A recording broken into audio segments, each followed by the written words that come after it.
berniat melakukan kejelekan lalu mengamalkannya, maka dicatat satu kejelekan. Berniat, bertekad melakukan kejelekan, keburukan, dosa, kemudian dilakukan, satu dicatat. Kedua, berniat melakukan kejelekan dan akhirnya meninggalkannya karena takut kepada Allah, maka dicatat baginya satu kebaikan yang sempurna. Yang kedua, berniat melakukan kejelekan dan akhirnya gak jadi dilakukan, ditinggalkan karena takut kepada Allah, dia mendapatkan satu kebaikan yang sempurna. Karena nanti ada orang gak jadi melakukan bukan karena takut sama Allah, ternyata belum tepat waktunya.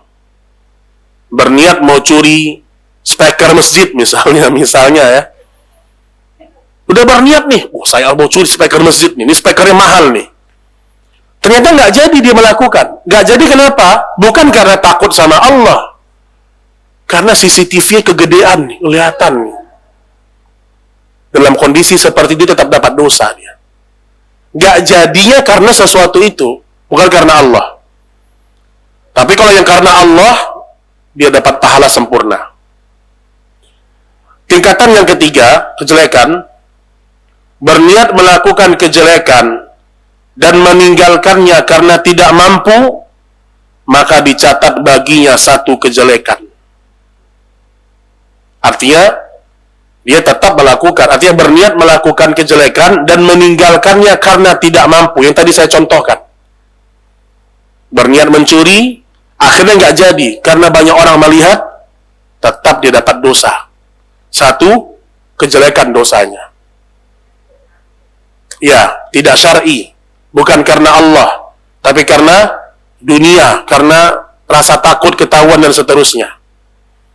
Semakin orang ditawarkan duit, ini Pak, 500 juta Pak, tanda tangan ya.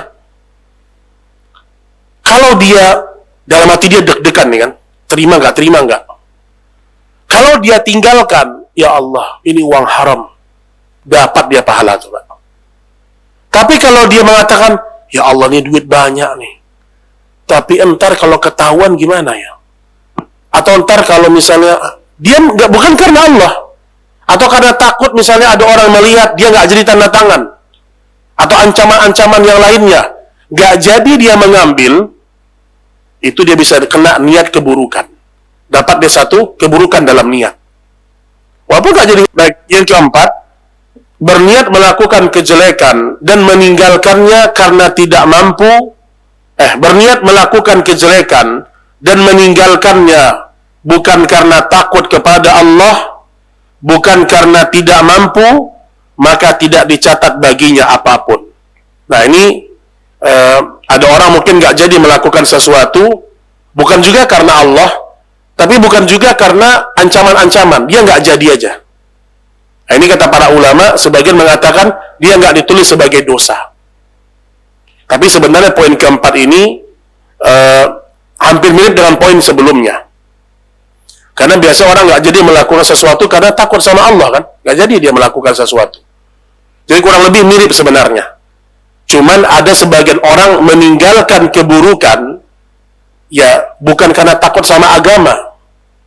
Nah terkadang hal yang seperti ini pun tidak ditulis dosa bagi dia. Ada sedikit perbedaan di situ.